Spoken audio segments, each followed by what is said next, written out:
প্রতিদিন সকালবেলা একঘামি রুটি পরোটা খেতে আর ভালো লাগছে না, তাই ভাবলাম যে একটু চাল ডাল ভিজিয়ে রেখে চাপটি পিঠা স্টাইলে একটা নাস্তা বানিয়ে নিব।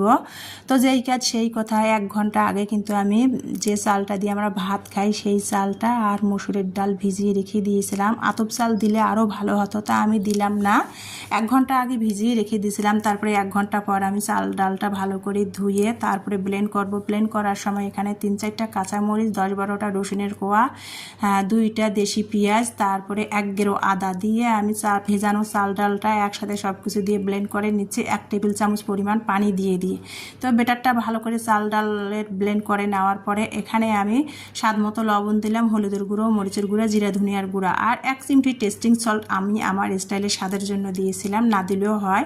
তো ভালো করে এখানে তারপরে বেটারটা আমি 1 কাপ পরিমাণ পানি দিয়ে তৈরি করে নিচ্ছি। যেরকম করে আমরা চিতু পিঠা বা পাখন পিঠা তৈরি করলে বেটার তৈরি করি, সেই রকম করে আমি বেটারটা তৈরি করে নিলাম 1 কাপ পানি দিয়ে।